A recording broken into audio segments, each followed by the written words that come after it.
Praise the lord. ప్రభువైన యేసుక్రీస్తు నామం పేరట మీ అందరికీ వందనములు. ఈరోజు దేవుని వాక్యము సామెతల గ్రంథము 23వ అధ్యాయము 18వ వచనము. నిశ్చయముగా ముందుగతి రానే వచ్చును, నీ ఆశ భంగము కానేరదు. ఆమేన్.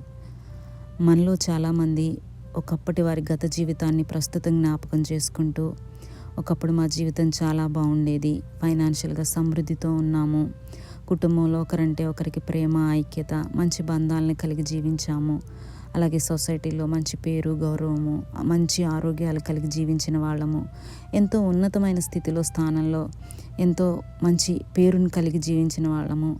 కానీ ప్రస్తుతం సమస్తాన్ని కోల్పోయి కొన్ని కారణాలు బట్టి ఇబ్బందులు గుండా, లేమి గుండా, అవమానాల గుండా, అన్ని కుటుంబ పరంగా బంధాలు కూడా పాడైపోయిన స్థితిలో ఎంతో దుఃఖంలో ఉన్నాము అని అంటున్నట్లయితే, ఈరోజు ఈ వాక్యం ద్వారా దేవుడు నీతోనే మాట్లాడుతున్నారు.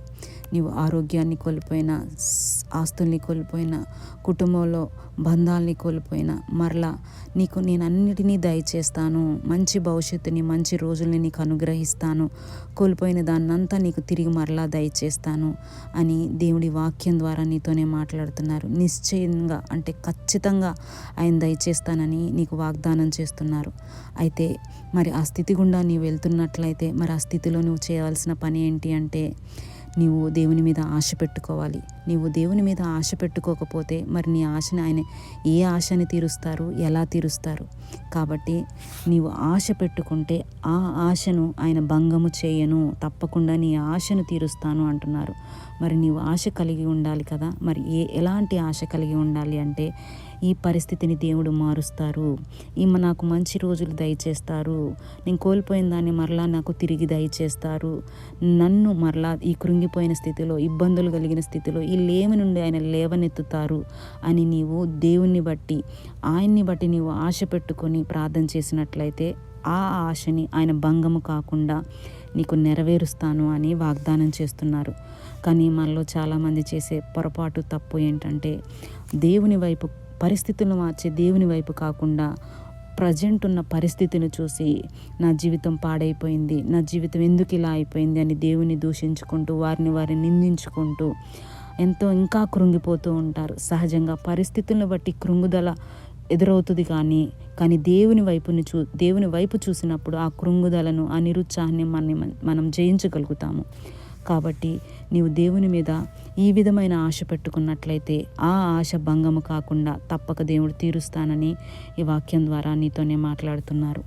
ఆనాడు యోబు జీవితంలో నీతిమంతుడైనప్పటికీ అన్ని కలిగి ఉన్న ఒక సీజన్లో అన్నిటినీ, సమస్తాన్ని కోల్పోయాడు. ఆరోగ్యపరంగా, బిడ్డల పరంగా, కుటుంబ పరంగా, అలానే ఆయన సొసైటీలో మంచి పేరు, గౌరవాన్ని, ఆస్తిని అంతటినీ కోల్పోయిన స్థితిలో కూడా, శ్రమల మధ్యలో కూడా దేవుని స్తుతించగలిగాడు, ఆరాధించగలిగాడు. నా విమోచకుడు సజీవుడు అని దేవుని మీద నమ్మకం కలిగి, నన్ను విడిపిస్తాడు దేవుడు అని నమ్మి ఆ మాట పలికాడు.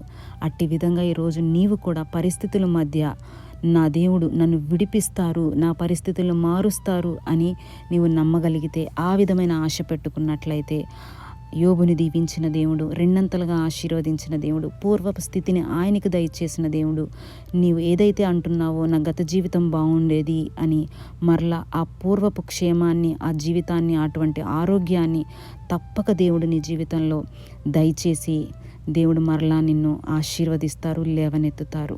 కాబట్టి దేవుని వైపు చూసి ఆయన మీద ఆశ పెట్టుకో. నీ ఆశ భంగం కాకుండా దేవుడు నీ కోరికను, ఆశను తప్పకుండా నెరవేరుస్తారు. ఈ విధంగా నీవు దేవుని మీద ఆశ పెట్టుకున్నట్లయితే నీ కొరకు ప్రార్థన చేయాలని ఆశపడుతున్నాను. ప్రార్థన. మహాపరిశుద్ధుడమైన మా ప్రియ పరలోకపు తండ్రి, మీ పరిశుద్ధమైన నామమునకు నిండు కృతజ్ఞతాస్తుతులయ్యా.